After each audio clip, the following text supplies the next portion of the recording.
What if you could take that risk, make that change, reach that goal, live your best life? Welcome to another episode of the What If You Could podcast, where we get together with amazing experts and everyday people who share challenges, encourage healing, and explore the possibilities that life has to offer. I'm your host, Gary Scott, and I'm excited that you're along for the ride. Hey, everybody. Welcome to another episode of the What If You Could podcast. And today, my amazing guest is Candice Lyn. Hello. Hi, Candice Lyn. Hello, hello. I love It's that great to be here. wall. I want Thank one of you. those walls. It reminds me like a loft in like a big city or something. Yeah, I It's like that. cool.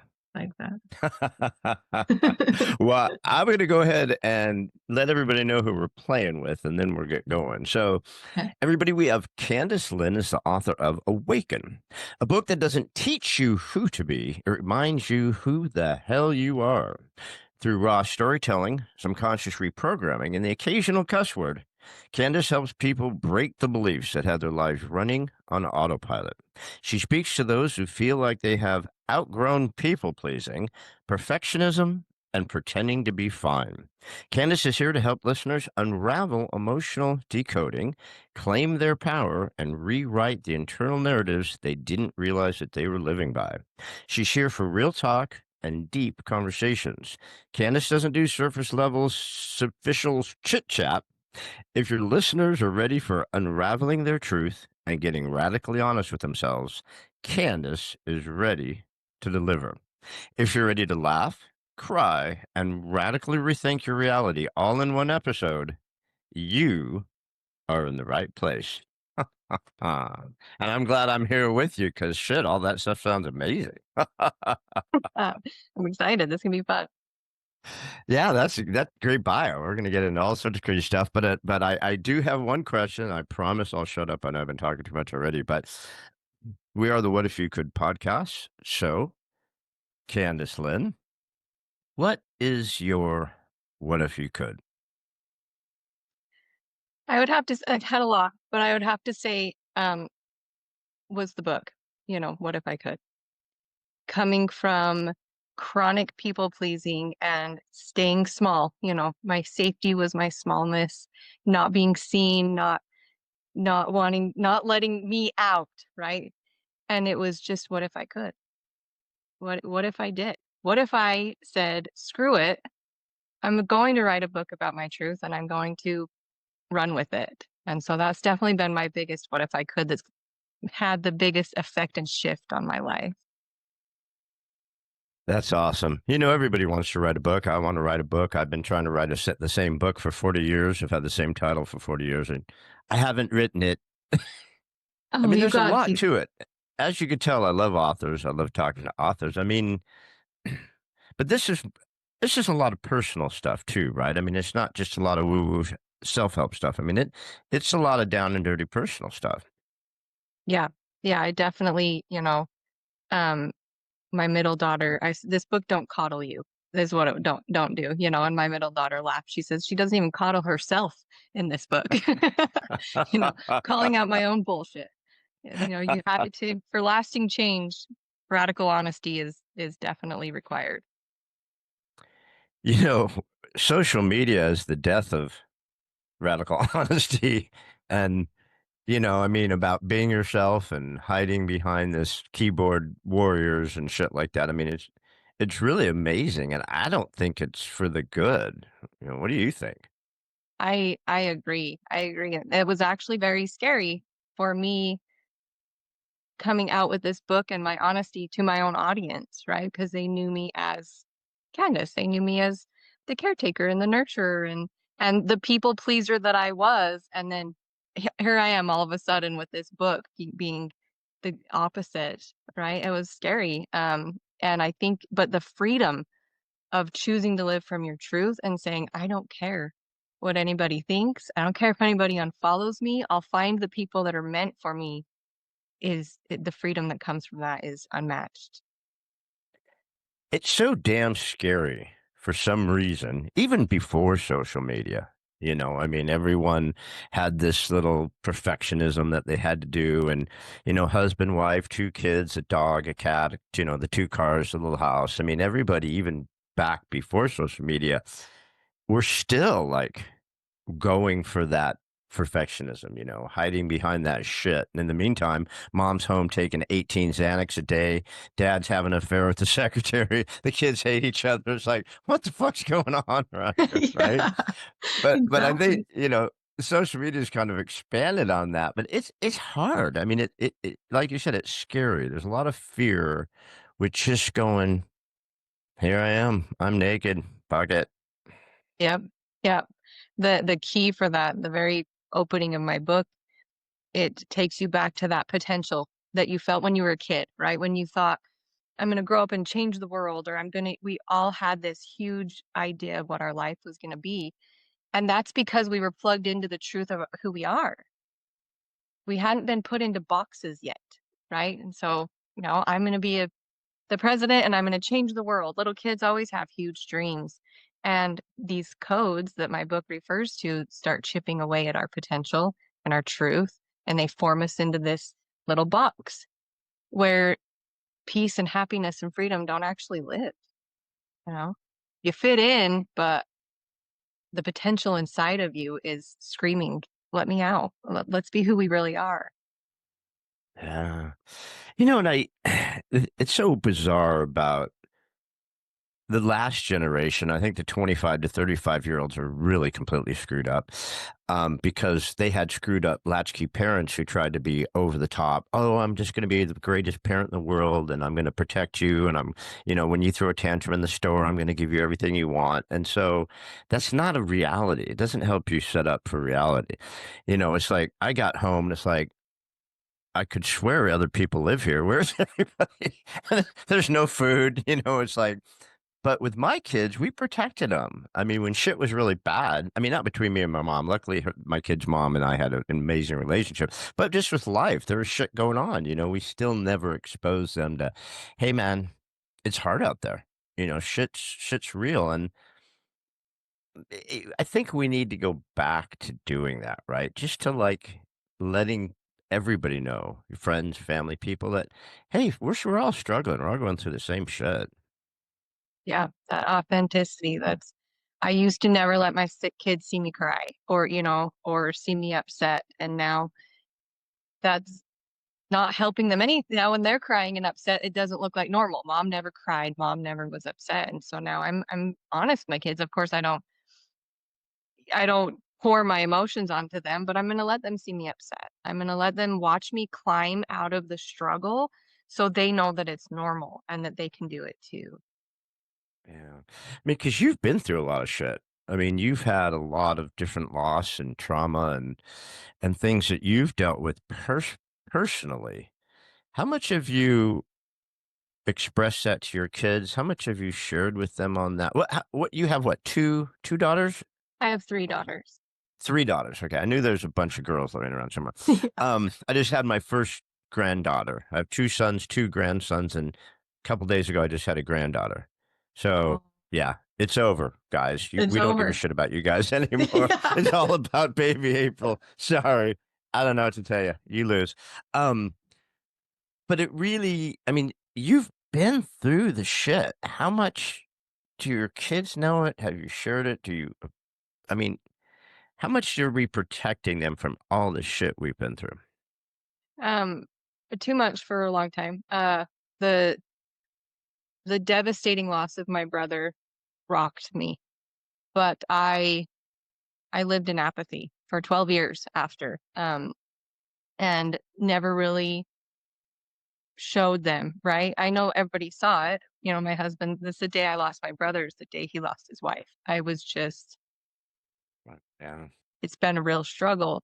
And now that I'm learning to be embodied again and not so disassociated, I have conversations with them and like let them know, I was disassociated for a long time. I was still a good mom and I'm here, right? But emotionally centered and here I wasn't. I was numb.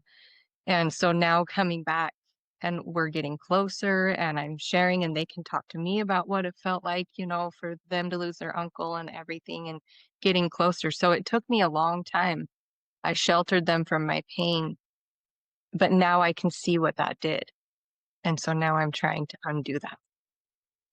Yeah. What a great line. The day I lost my brother is the day my husband lost his wife. I mean, God, that gave me goosebumps all the way up my butt. Oh, that was like, ah. I yeah, when I lost my wife, it was my kids were 18 and 20. I think they're Mm. around 18 and 20. Um so they lost their mom, I lost my wife, and literally that quote hit me because when I think about it, I lost my life when she died. I lost everything, shut down, everything was gone. And it's been, 10 years now, 11 years now. And I'm just kind of coming out of it. It's like the world lost Gary. And that was a massive loss because I'm really awesome. but it's true, right? I mean, it's like people don't realize because you've got the mask and you're going through the motions, just what's underneath that, huh? Yeah. Yeah. But the first step was giving myself permission to feel it, you know, which But you don't sounds, want to. I mean, I immediately did the stupid thing. I immediately ran and tried to avoid it and got engaged 4 months after she died. Crash and burn mission. Sorry, sure. So that didn't go well. Didn't get married. Realized, hey, man. But yeah, it yeah. just was continuous crash and burn missions. And at sometimes I thought, I'm just inflicting pain on myself by doing stupid shit because I'm in such pain. And instead of facing it, I'm just stabbing myself with needles. Yeah. It just seemed like I was trying to inflict the pain to cover the pain instead of exposing the pain. Yeah, I would agree. Mine was binge drinking on the weekends, just working out all the time. We sold everything we owned and put the kids in an RV and went and moved in a field. And we had to bring utilities and we spent 5 years, so I just stayed busy and working and drinking on the weekends. And it looked like I did have a great life, but I wasn't there really. It's hard to explain. I was completely numb. And so knowing that, I had this belief that I'm not enough. And so I'm externally trying to prove that I'm enough. I'm everything to everybody and I'm regulating and holding the emotion for everybody in the room and I'm trying to prove my worth and this and that because internally I believed I wasn't enough. And so feeling the grief, allowing the grief to come and realizing what I had done to my life for the last 12 years shattering, was shattering for sure. But that's the ladder that I use to climb out of the hole, those little realizations and those moments and learning to be embodied, learning to feel grief, learning to feel sadness without getting swept away by it.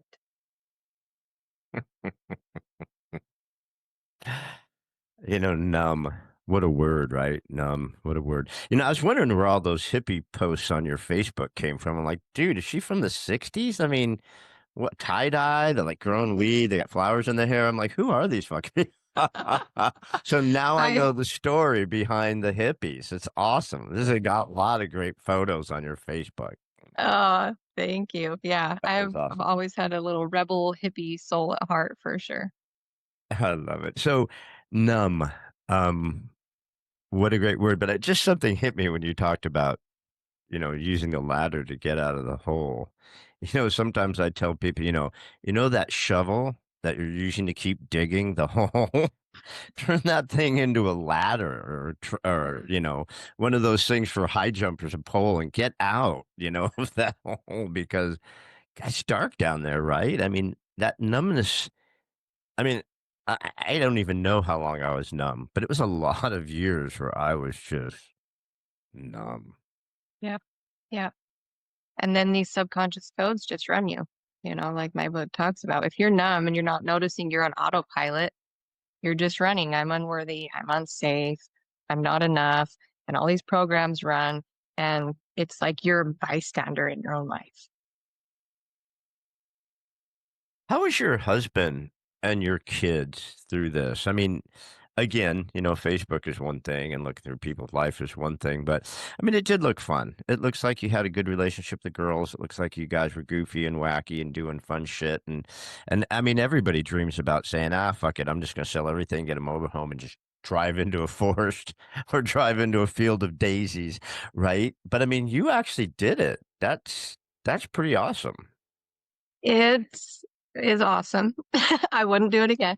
Um, we I realized I found out how strong I'm capable of being. You know, we had to bring all the utilities, so we're laying conduit in 4-foot trenches for a mile so we can have power because we were spending more on gasoline for the generator than we were our old house payment. So, right. We built we just built all day, every day. The kids either hid from us in the trailer so we didn't put them to work or, played in the dirt. Um, it was an experience for sure. It definitely tested me in many different ways. I'm glad I did it, but I wouldn't do it again. What did that do for the girls? I mean, I would imagine not only are you physically close just because of the restraints of what your confines are, but I mean, that could be cat fights. I mean, 4 chicks in a can, just, you just wonder how that's going to work. And especially if they were teenagers. Holy shit, I got 3 teenagers and a checked out wife and a husband who's just going, holy, I mean, how did Yeah. that work? What was that like? Um, it was, we're very, very close. I'll tell you that. We are very, very close knit family. I mean, we all still live together. What it did, I think, was give them a hate for dirt. So they hate being out in the dirt. They hate bugs. I thought, we're gonna have this little farm. My dream of having a farm. We lived in the house for 2 years, and now we've sold it and moved to a bigger city because the girls hate it. They hate the farm life. So it gave them a heavy disdain for rural living for sure. But they're so close. They're close. We've all been through so much together. We're very close family. And, that's somewhere along the way I decided nothing is more important to me than my relationships with my daughters. And um, so not their grades, not, the crazy stories they come tell me, right? I'm always putting the relationship first. And so that's definitely something that's been able to be handed down. We put the relationship before any sort of disagreements or things that's happening. Yeah. We don't see any little home on the prairie future for any of the girls, right? They're not like dropping back into wearing bonnets and living on the farm. Okay, that's not going to happen. Um, No. it's so true though and one of the things that suck. I don't know how it was for you, but for me is even though we know how important family is, and we know that that's just like everything. Everything else is bullshit. A lot of times when you're in that darkness and you are numb like that, the first people that you push away and the people that you treat as big as dicks is become a dick to are the people closest to you. It's like I did. I don't know about maybe not everybody, but I kind of pushed away from the people closest to me, and that's really messed up. Looking back, that's probably the thing I regret the most of my stuff.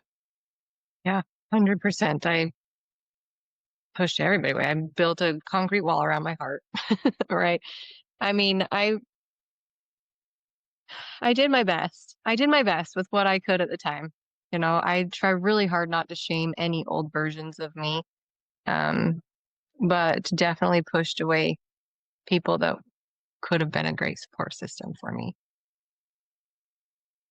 You talk about the generational thing and how we carry shit with us forever, and I think myself and my brother have tried our whole lives to make sure we're not like our mom, because she's 90, so I could say this, she's completely batshit crazy, but she's always been completely batshit crazy.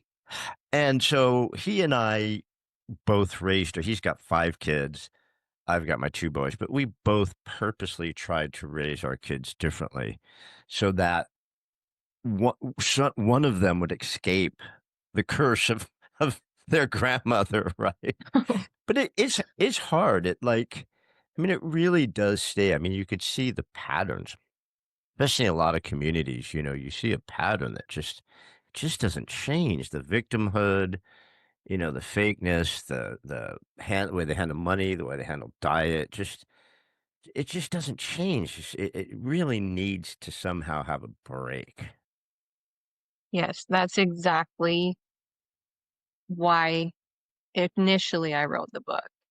Um, so I lost my brother, my mom lost her brother, my grandma lost her sister. So there is this like generational trauma, right? Like that's terrifying, right? But also, aside from the trauma, we're all people pleasers. And when I started healing and waking up, coming back to me and seeing this, my life isn't the way I want it to be. How can I change it? And digging into the subconscious codes, I noticed that my people pleasing nature had been handed down to my daughters. And I'm like, fuck this. No, this has to Oh, stop. hell no. Yeah, this has to stop somewhere with somebody. We have to stop this. And so I'm like, I need to give them a map. And so I always say, You need to if give I them a what? a You need to give them map a what? out, a Oh, a map. map. I thought you said a match. We're gonna burn this Give them fucker a map. down. Let's burn this shit down. That too, that works. But so I wish I could go back and early on I ruled with an iron fist and I was very authoritarian and this and that. And I wish I could go change things, but I can't. But so instead I wrote them a book of like, here's the map out of all the trauma that I handed down. This is the way to get out of it. We have to break it. Somewhere somebody has to break it. Did they accept it? They're working through it. Yes. It's very intense for them because I'm the one that wrote it. And like I said, the book don't coddle anybody. It's a mirror. It's a mirror into the subconscious programs that you have running, and sometimes that can be hard to look at. So they're working through it as they can. Better than that, they're watching me be embodied and they're watching me live differently. So that that kind of is showing them the path as well. Like it is possible to not source your worth and your validation externally. That's super important. If you give them a book and say, "Hey, I wrote this, and you guys, I'd like you to emulate it or at least try or get the message," and they just call out your bullshit. They're like, "Dude, you're not living like this. Okay, I'm not gonna." Yeah, you could write all the books you want, but you are not living your authentic self. This book is bullshit. So it's so crucial that they see you living what you're writing. Being your authentic self and walking the walk, because otherwise it doesn't mean anything, right? Kids aren't stupid. Kids see right through that shit. Yeah. Oh yeah. And they've seen the shift in me and my husband's marriage. We've been together for 20 years. We've had our fair share of ups and downs as all marriages do. And now, me living embodied and my husband's done massive amounts of healing as well. They've seen all versions of mom and dad and they get to see us coming together as embodied versions of our true essence. And so I'm so grateful that they're still living here with us and get to see that. You guys didn't have a lot of places to hide.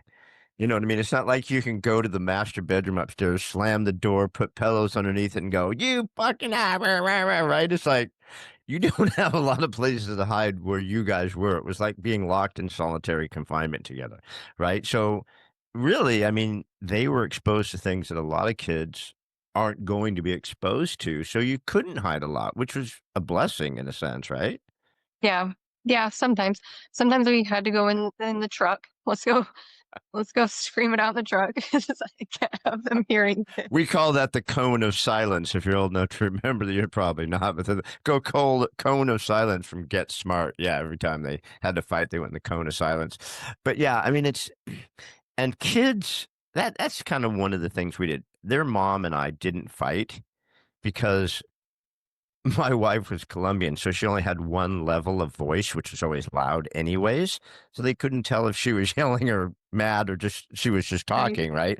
And I find everything funny.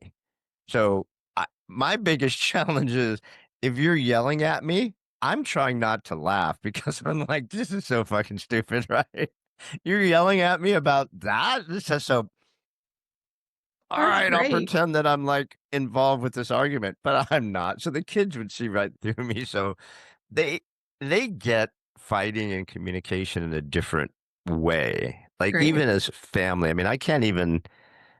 I think there was one time I yelled at the boys. I was pissed they wouldn't go take a bath, and they were like 3 and 5, and I said, "Fuck you!" I threw them in the bathtub with their clothes on. I had the shit. They never didn't not go to a bath again. But I think that was the only time I yelled because we were all like best friends, the four of us. We always did everything together. But still, we hid a lot of things from them that were life things. Like, hey, the business is struggling. This is tough. Mom is sick, whatever.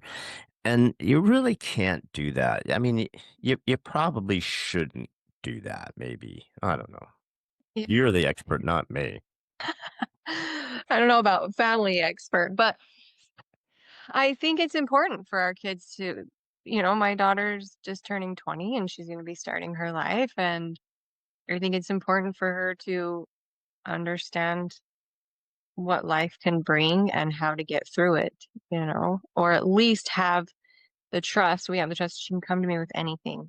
She's always going to get my support, my honest opinion, even if she comes to me and talks to me about things I did when she was young that really affected her, and say, let's talk about it. Like, I'll be the first one to say, like, I've grown so much.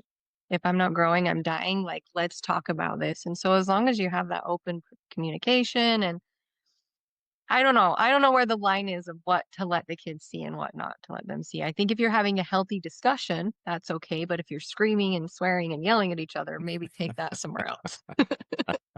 No, we're going back in the truck for that stuff. But I think that kids need to know that if their latte comes with soy milk instead of goat milk or oat milk or something, it's like that's not the end of the world. All right, there's actual real shit that's going on in the world, and your little world, your little bubble isn't one of them. So you got to put on your big boy pants, big girl pants, and you've got to see the world. And obviously, we can't. There's just so much madness on social media. Kids are exposed to so much more than we were, or even our kids. So, but I think that's an opportunity for conversation too. Like, did you see that on there? Yeah, I saw it on TikTok or whatever. Well, let's talk about that because that's what you're seeing is bullshit. And I think that opens up for conversation too. As shitty as social media is, it can be a teaching lesson, really. Yeah, absolutely. And I've changed my language around too. I used to, if they asked my opinion about something, I'd tell them my opinion. And now that I understand how subconscious codes work and I want them to have open minds, I ask them, tell me what you think first. Before I tell you my opinion, I want to know yours. And then let's talk about it. And just fostering your kids having an open mind and seeing things differently rather than just this is how our family thinks. This is what we believe. This is what we do. Like, we got to break that shit. I don't think it's worked out amazing so far, looking at the world, handing down these generational beliefs. I'm not sure it's working out. I mean, but it's so true. It's the thing. It's like you don't have to think like I do.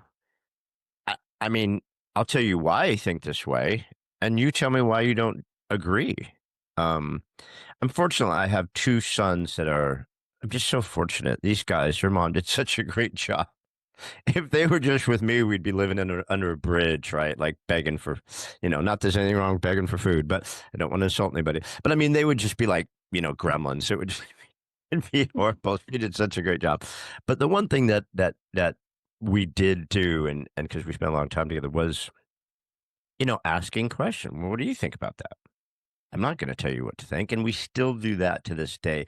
And probably the greatest gift. You talked about crying in your opening, so I don't want to start crying. But the greatest gift is when I get a call from my youngest from Maryland, and he says, "Dad, I want to ask you about this. I'm thinking about this. What do you think?" And I'm like, shit, man. I start crying. I don't tell him I'm crying. I'm not crying. You're crying. But you know what I mean? It's like, I love a lot of the terminology that you use, that the deconstructing the matrix of people pleasing, the spiritual bypassing. I mean, the victimhood.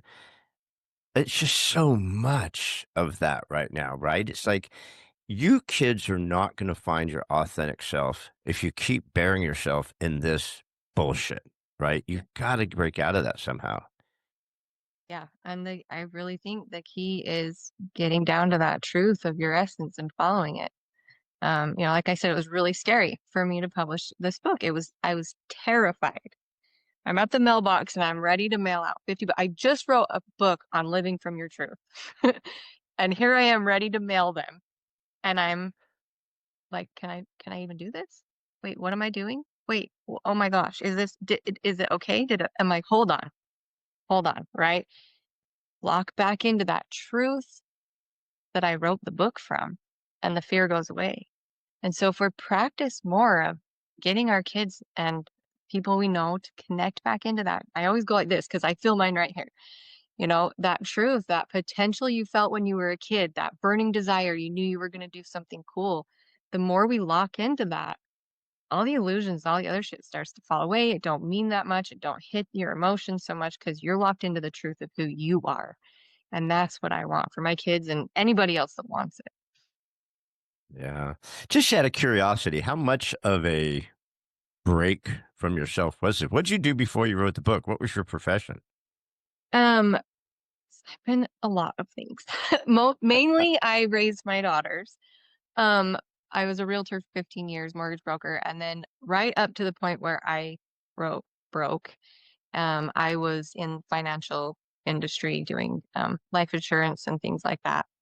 And I, So you weren't a literary person at the time when you go, I'm going to write a book. Like, no yeah, problem. I'm an English major, right? yeah, no. But I have always loved to write. I've written a couple songs. I've written some children's books. It's always just kind of been like a little hobby of mine that nobody's seen my reading. So to expose myself as a writer was terrifying. Yeah. I'm curious about one of the things you talked about. I mean, the deep loss. Obviously, we know what that is now with your brother, the life traumas. But you wrote deconstruction, religious deconstruction. And I found that pretty fascinating. What do you mean by religious deconstruction? I'm super careful with this one, but if somebody asks me, I'll talk about it. This is a disclaimer. We're not saying any religion is good or bad. It's up to you, however you want to be religious. We don't Yes. care. Marry a Yeah. goat. But all we're saying is this is Candace's Experience. story. So you Yes. got My just all experience. chill. My experience of religion. So I was raised, I live in Utah. I was raised LDS. At 16, I was baptized Catholic. And then at about 26, 25-ish, I was baptized. I guess it would be born again Christian. I don't know. That's a lot to say that I've tried a So lot of hold on. different So hold on, religions. hold on. It started out Mormon and then went to Catholic and then went to Christian. Are you Muslim now? Did you go to Islam? I mean, there's not Maybe, a lot left. maybe, Did Buddha? maybe because I didn't find what I needed out of the other three. So, Okay, so we started with the Mormons, mm. and then we went to the Catholics, and then we went to the Christians. You can't just kind of mosey on through that. What was the progression of that? I mean, were your parents Mormons? My family was they called themselves Jack Mormons. Like their family's Mormon, but they don't go to church. It's kind of the term in Utah. Jack Mormons? Yeah, it's kind of the term. But so my parents weren't, my mom was when I was young, she was really sighty teacher and all that, super into it. And then she kind of fell away. I stayed in it for a little bit. When I went Catholic, that was high school pressures and friend circles and things like that. Um, So you literally got dumped the whole thing? They drowned you and brought you back up and the whole thing? Three 3 times. times? Oh yeah, I'm Didn't good. I'm like, it didn't take the first time? no, three different I religions. I'm love the covered. Catholics. I always thought if I was going to pick a religion, which they none of them want me, so I can't get in. I've tried a whole bunch of them. They don't want me. But I always thought the Catholics is the best because I'm going to screw up all week. And on Sunday, I'm going to go confess and go, I'm good. All right, let's do this again. I love the Catholic. I just think you get to drink wine, you get to wear dresses. I love the whole Catholic thing. It works for me, but they That's didn't great. want me. They don't I want you couldn't do it. Yeah. So yet. then you go, well, this Catholic thing, I went through the whole Duncan and all that was good and I was safe. And then you go, no, I'm gonna go, I'm going back in. Baptist. Yeah. I was trying really hard. I was trying really hard to find something that felt resonant with my truth, I think, you know. But so I back to the deconstructing religious trauma, you know, I at a fundamental level just thought I was unworthy. You know, I'm unworthy. I'm a disgraceful human. Um, in Mormonism, the I don't I don't want it to sound like I'm talking bad about any religion. This is just my experience of religion, but We already did the disclaimer. yeah, You're cool. I know. I'm nervous. Um, it just felt very oppressive, you know, and good girl complex. Just more boxes for me to fit. I've always had a rebel soul. And so when I've tried to put myself in a box, I just go crazy. I just haven't been able to fit into a box. And so deconstructing, you know, to me was me realizing that my power is within me. I'm not going to outsource it anymore. My connection to God and the divine is inside of me. And the deeper that I go in me, the closer I get to my divinity and to God. And so I don't need somebody else to hear my sins or to forgive me, or I don't need somebody between me and God. The power to me, and that's what Jesus came to teach us before we twisted it all up. And so that was where the deconstruction happened for me, was realizing that I am connected to divine source. I don't need anything external to facilitate that. Yeah, I love that. I think, and again, I'm not against religions. I love religions. I study all. I mean, I love them all. Buddhism, you know, I just think they're all fascinating. And I think except for one, I'm not going to name it, but I think except for one, they all have a love and a caring at its base. Like Taoism, I talked to a fella called Chris Cochran. He lost his son and he wrote the book, What's Good About Today. Damn it. I always get chills when I say that. Anyways, well, his son Christian would always say that. Hey, what's good about today while he was dying, terminally ill. And so Christian Young got into Taoism. And so after reading his book 3 or 4 times, I'm like, I'm going to check out this Taoism, you know, and it's wonderful. You know, it's wonderful. But I think every religion at its base means well, except one. Um, but don't you think that right now, in my humble opinion, I think people are seeking right now. I don't know if it's spirituality. I don't know if it's peace. I don't know if it's just, I don't know what it is. But don't you think right now in the world, people are seeking things? Yeah, I think we're feeling the crumbling of all the old ideological systems, you know, crumbling. And it's normal for our ego to say, well, if I'm not that, then what am I? What's next? You know, if this ideology that I've always believed in isn't real, then what am I? What's next? And I think that's maybe what we're experiencing, you know. Um, it it wasn't until I really started learning about how Christianity spread across the world that I started really questioning it. Wow, do I really want to put my name to this? And so the more we learn about where things started and how they spread and how they got, like then we start questioning, well, I grew up, I'm Christian. So if I'm not that, then what am I? It's that instant our ego has to identify as something. And, the subconscious codes and all that go into the book, help you deprogram that. But I believe that's what we're feeling is we can't trust the systems that we've been raised in, that we're noticing. So what's the next thing? What are we going to next, guys? Where are we going? Yeah.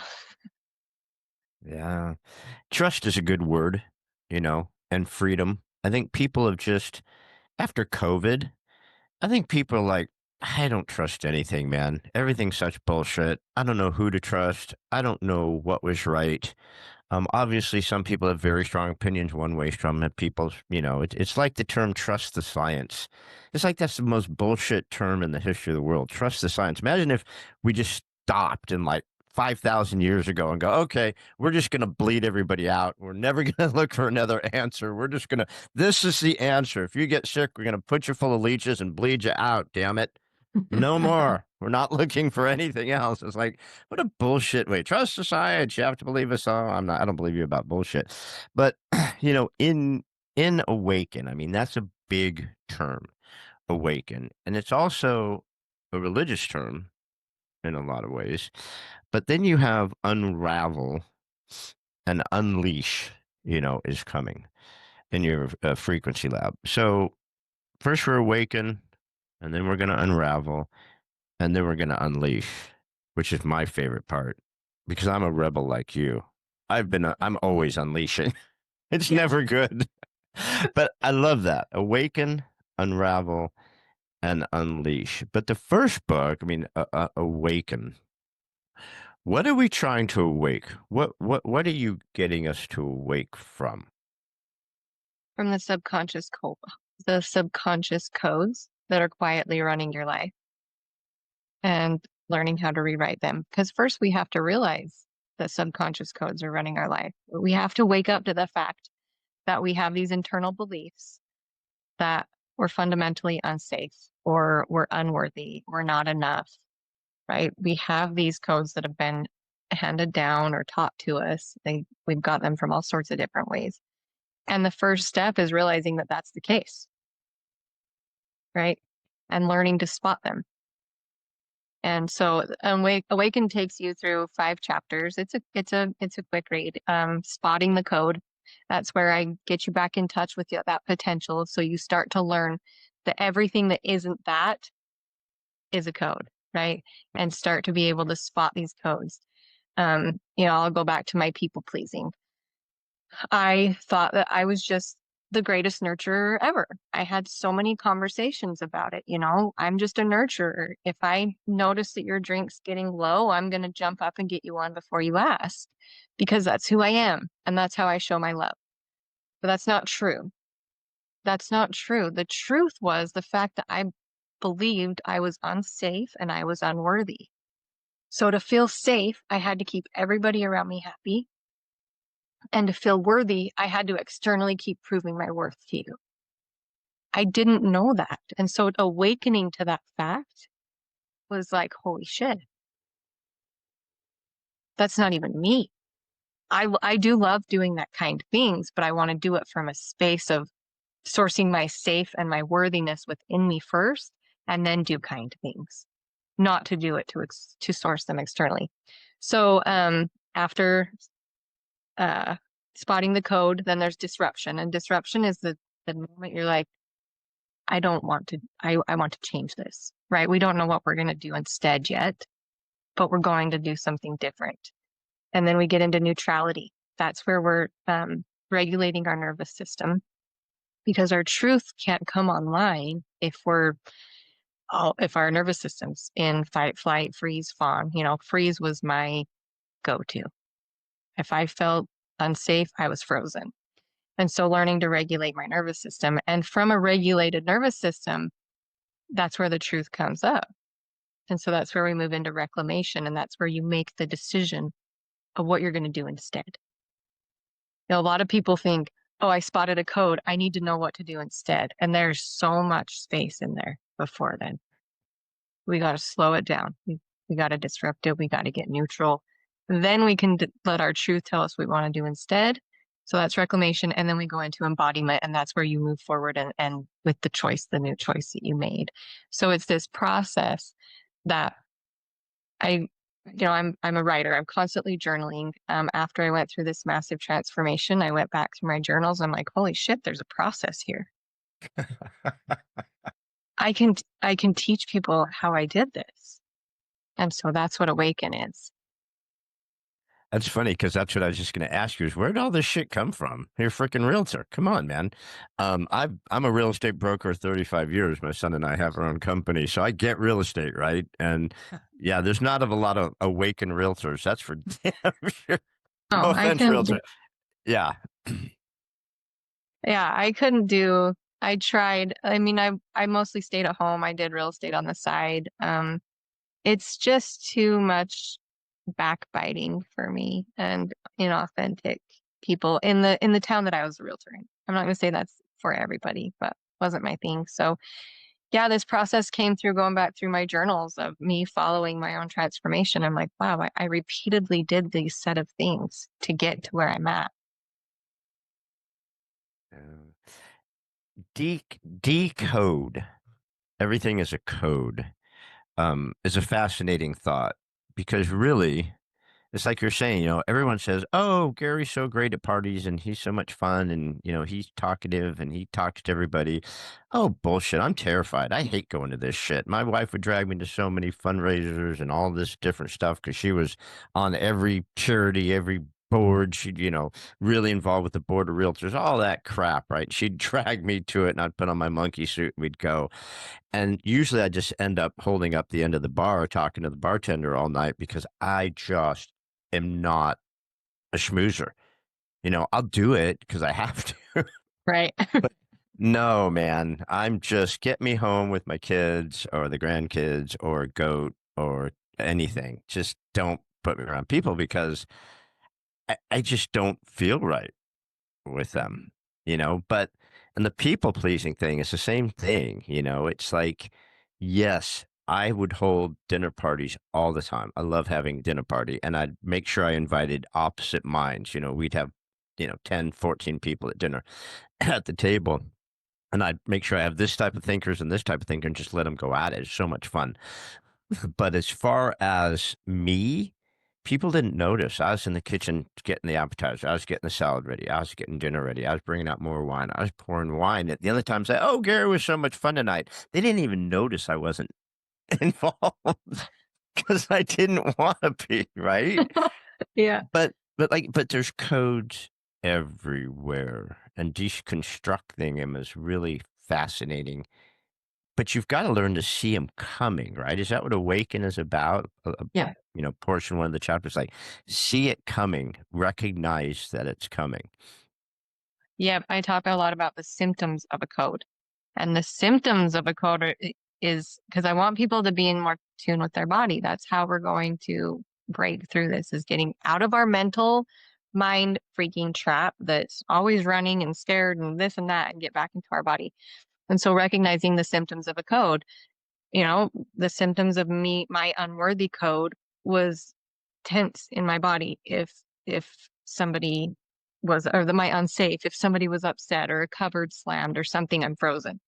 Well, that's the symptom of the code. I'm unsafe.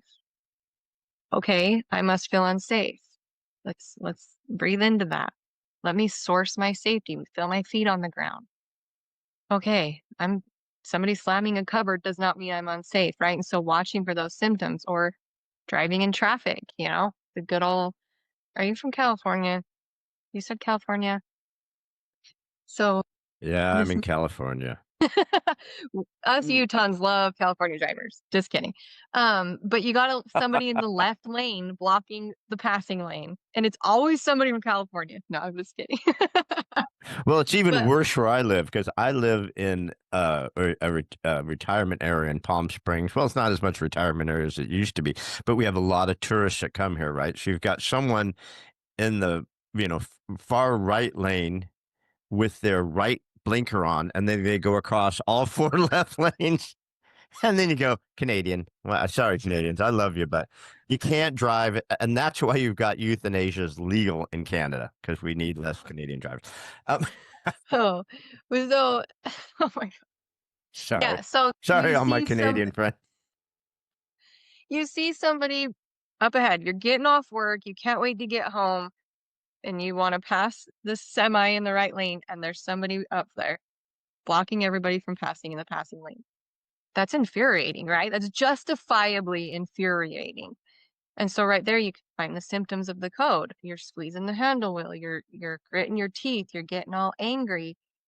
You know, I help you get back to the point of like what's really going on. That's always a control code. You know, I'm not in control. And so we can learn to be like, okay, maybe I can back off.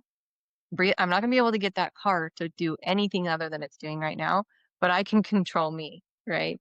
And so it's just always looking for the symptoms of the code, which is an emotional reaction. Yeah, in California, we have drive-by shootings that takes care of all that. There's a lot of freeway shootings. People just shoot each other here. It's Oh craziness. my God. But you mentioned the word freedom. And as you can unpack the layers through your Awaken program and the Unravel and Unleash, and as you continue to do that, that will lead you to freedom, right? I mean, when you can finally let go of all the masks and all the layers and all the peels of an onion down at that core, or an avocado. Artichoke. Been using artichoke a lot lately. Is that sweet heart, that soft, sweet heart of the artichoke. But it takes a lot of work to get there. It does. It does. But these codes, once you spot them, they start unraveling on their own. You can't unsee it, right? And then you get to this point where you've done the process so many times that it becomes easier and easier. When you find a new code, you're like, oh, like when I discovered, I realized that I believe I'm not enough. Like, who's enough? Whose version of enough? That's bullshit, Exactly. right? And so, and that's not to say that never comes up for me anymore. But when it comes up, I'm like, that's bullshit. Stop it, you know? Like, and so it does get easier. It can be overwhelming in the beginning, you know, but it gets easier. Well, because we don't want to see it. We don't want to analyze ourselves. We don't want to think that there's anything wrong with ourselves. We don't want to change ourselves. It's like I was talking to a friend of mine. She's just normally skinny. She was born thin. She's always been thin. She could eat whatever she wants. She's one of those lucky people. And she gets skinny shamed all the time. Like, oh, you must be anorexic or you must be on diet pills. Or it's like, no, I've known this gal for 40 years. She's just one of those types. But if you weigh 500 pounds, everyone's like, oh, you've just chosen to live that lifestyle. And it's like, this is how it's like, trust me, that 500-pound person is not happy. So why are we all living in this false reality with that person when they need to see what's at the heart of their eating problem, which was really hurting them? What is really at the basis of allowing yourself to get there? And I'm not fat shaming. Oh, I'm going to get in trouble for this now. But you know what I mean? We don't want to look at those things. And especially now, it's so much easier to avoid what's going on Yeah. because Yeah. we like to live that fantasy now, it seems, but it's a way painful. It's a prison we've built for ourselves. Yeah. That's one of my favorite lines in the book is you're involuntarily holding yourself captive is what you're doing with these codes, right? And until you can get radically honest and look at them and you can't shame them, right? Every version of me has got me to where I am today. If I went back and started shaming myself, I'm just perpetuating the victimhood mentality and the shame and guilt cycle that I'm trying to break. And so just looking at them, curiosity is like, oh, wow, I think I'm not enough. That's really interesting. Huh. I think I can let that go. I think I can let that go. And just starting to get curious with yourself rather than judgmental. You can't judgmental. If you're judgmental, then nothing's going to change. You're going from one program to another. Yeah. That's just such a beautiful way of just bringing it up to yourself. It's like you're not being wrong. You're not shaming yourself. You're not blaming yourself. You're not being mean to yourself. You're just going, it's a code. You have to spot the code. You have to spot the trend. It's like being a stockbroker or a real estate broker, whatever. You're just spotting the trend of who you are at your core and realizing maybe that's not been the most productive way for you to go. So maybe we'll switch that code. Maybe we'll decode that. Let's remove that one from your psyche. And as you continue to do that, you start feeling better and better. And it gets easier and easier to remove the layers or to see them coming, right? To spot them. Yeah. So every layer that you take off of the truth of who you are, your essence, your potential, the more it gets to shine and the more you recognize when something's not that. That's how when I was in that financial space and I was trying to make it work and but I was also at the same time doing this subconscious unpacking on myself. And I'm like, whoa, I just poured a year and a half into this and I gave it my all. And I'm recognizing that that's not me. That's why I feel like I'm beating my head against a wall because this isn't in alignment with the truth of who I am. I'm just going to follow the truth of who I am. Where does that want to go? Well, it led me to write a book and now here having a conversation with you, all by just peeling off layer by layer of what's not truly me. Yeah. I love it, kiddo. I love it. I love it. Love it. Love it. Love it. Love it. Love it. Love it. There's so much we can go down this rabbit hole and decode and fix ourselves, but I promised we'd get out of here within an hour or so. That hour just freaking flew by. And I lied earlier because, like I said, I was a real estate broker, so I lied. We're liars. I said I had one question. Oh, you have another, that's fine. I have one other question. I told you the first one, but I didn't tell you the second one. So, Candice, if there's a thought you'd like to leave us with before we skedaddle, something that means a lot to you, maybe you've learned through your writings and your book or through the trauma, through all the different stuff you've been through, if there's a thought you'd like to leave us with, what would that one thought be? I think I would go back. I mentioned it earlier, but that you are involuntarily holding yourself captive. We like to blame the external world for all of our problems. The external world is always mirroring back our internal state, right? And so you have the capability to get back to the truth of who you are. And it starts by shedding the layers of who you are. I love that. It's so true, but it starts with a little self-examination and it starts with some honesty.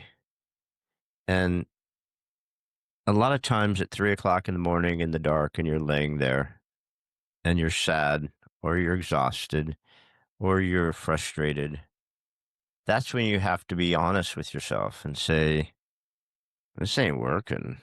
Mhm. This isn't working. And I don't want to do it anymore. I mean, you don't have to come to a wall. You don't have to go bankruptcy. You don't have to get cancer. You don't have to hit the walls that life give us, which are lessons usually, right? But you have to just have that quiet moment. Like you said, you're a journaler. I'm a journaler, and I think that's a great way to remove things from yourself if you're honest, right? But Yeah. don't you have to come to that point where you have to be honest with yourself and go, this shit's not working.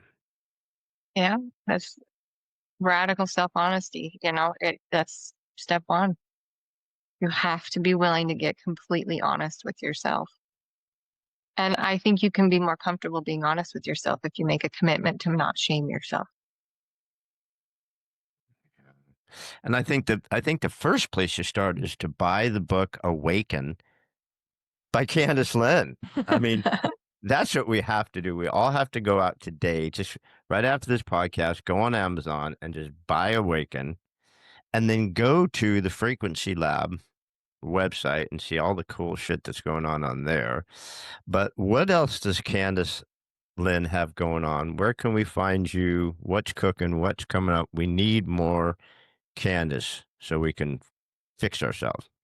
I love that. You're not fixing yourself, you're just remembering who you've always been. Um, That'll work. I'm mostly active on TikTok, Candice Lyn Awaken.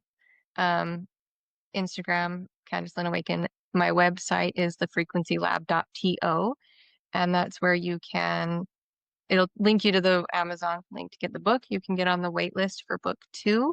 You can book a disruption session with me, and I'm also currently dropping a course, an online course for Awaken, and so that will be housed there as well. So we can schedule a disruption session with you. What was Yeah, that? disruption session.